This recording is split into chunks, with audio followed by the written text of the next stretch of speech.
Hi everyone, and welcome to today's episode of The Daily Grind. This is a continuation of my denim jacket, and I want to show you my progress. Denim jackets are not hard to make. I want to emphasize that. Just like jeans. Jeans aren't hard to make either. But this is where I'm at because a couple days ago, you probably saw a video on me working with my design that I was going to put on the back of the fabric, and I have this design right here. I assembled most of the back together, so that's kind of like how it's going to look. And I do as much of the basic stitching and top stitching as I can. I don't always go in the order of the instructions, but this right here is the top piece, and the patch pocket will go here, and the other front piece is right here. And on my front pieces, I did mark the location of the welt pockets. So I'm going to do a thread tracing around those welt pockets because I have to put interfacing on the back to reinforce that area, and the chalk will, it will fade away because I will have my hands on that fabric, so thread tracing is always ideal for that. On the collar, I put my collar together, and you can see right here, of course, I ran into the problem of not enough fabric. So you can see right here, I pieced the back collar. This is going to be the inside.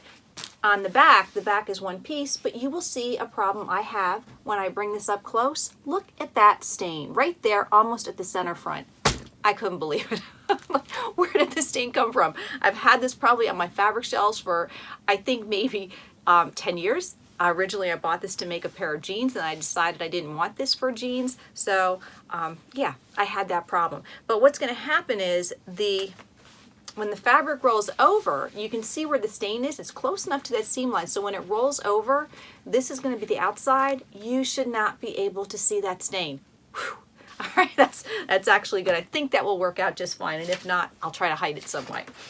Here is my sleeve. I did both the sleeves yesterday, again, on all the vertical seams. Whoops. All the vertical seams. I did flat felled seams. I attached the cuffs yesterday. I still have to top stitch the cuffs. I'm about, I would say, 50% done with this. Today I'm working on the patch pockets, and I'm also working on the welt pocket. So I'm getting that nitpicky, those nitpicky activities done today. And also I ran out of fabric. You saw how I had to piece the collar. Well, what about the waistband? I don't have the waistband cut out. So I have some choices, some serious choices to make. Somewhere on my shelves right here, I have the extra, oh, right here.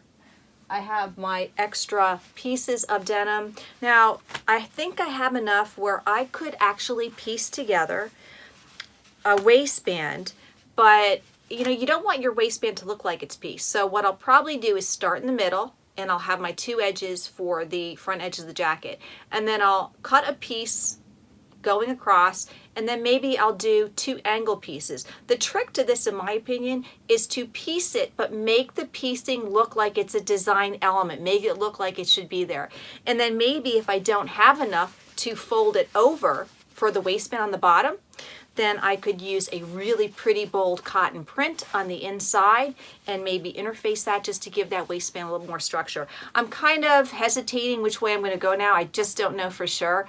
But these are all issues we face, and I am the queen of having problems with not enough fabric, particularly because with fabric stores these days, now I did buy this 10 years ago, but with fabric stores these days, you're buying in whole yard increments, which means you can buy, 2 yards, 3 yards, 4 yards, and I usually buy 2 yards of something when I see it.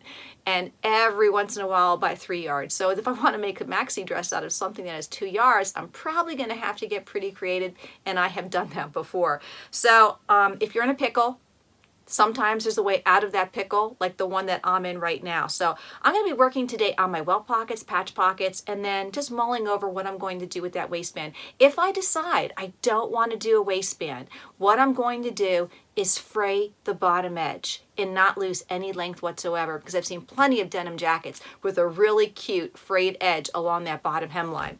So lots of things to think about. Never let problems stand in your way of getting a great garment. All right, you guys, thanks for watching, and stay tuned for the next Daily Grind.